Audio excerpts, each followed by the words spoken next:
Madame Fouzia Azmi, merci d'avoir accepté de nous parler. Avec plaisir. Alors, vous êtes CEO de Ziacom et vous animez également le podcast Maraougadda.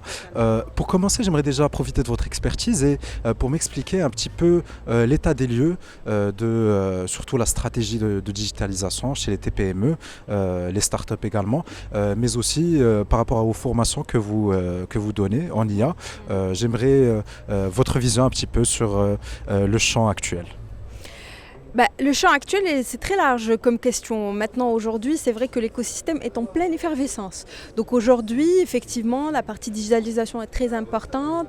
Les gens s'intéressent beaucoup à ça. Ils font ça, ils digitalisent leur process, ils intègrent ça dans leur travail, dans leur entreprise.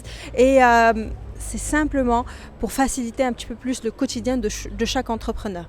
Après, ça dépend. C'est vraiment, par exemple, nous, ce qu'on fait chez Ziacom, on est dans la stratégie commerciale, mais dans la digitalisation aussi, à travers la formation en intelligence artificielle pour les professionnels. Du coup, ce qu'on fait, c'est qu'on essaie d'aider ces entrepreneurs, ces dirigeants, ces professionnels en général. Il y a des professions libérales, il y a aussi des personnes dans l'éducation et autres qui ont justement cette envie de connaître qu'est-ce qu'il y a au-delà de ChatGPT. Et donc, du coup, voilà, cette formation vient donc sur plusieurs niveaux. Le premier, c'est simplement de vulgariser déjà l'utilisation de plusieurs outils open source qui peuvent simplifier le quotidien d'un professionnel. Et comme on vient de voir effectivement dans l'interview, c'est de supprimer les tâches chronophages.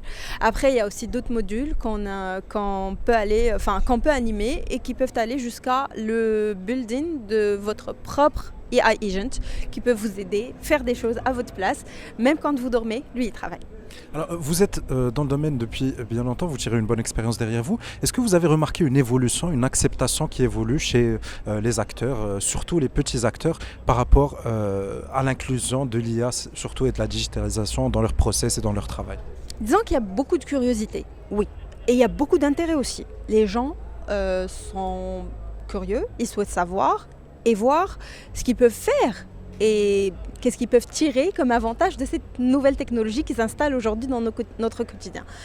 Et du coup, oui, les gens deviennent de plus en plus... Enfin, il y a toujours des personnes qui sont réticentes au changement, qui sont contre. C'est normal, c'est légitime. C'est tout à fait normal. Quand on est dans un processus de changement, il y a automatiquement des personnes de la résistance. Et ça fait partie du jeu. Maintenant, oui, il y a de plus en plus de demandes. On forme de plus en plus de grandes entreprises qui s'intéressent, qui connaissent l'opportunité, qui savent c'est maintenant, c'est le virage. Le plus important qu'il ne faut pas rater aussi. Parce que ce qui vient dans les 5 ou 10 prochaines années, avec l'intelligence artificielle, ça va être la base. Game changer. Ça va changer le jeu. Vous êtes, je vous rencontre ici au Digital Now, vous êtes conférencière avec Monsieur Blesseri.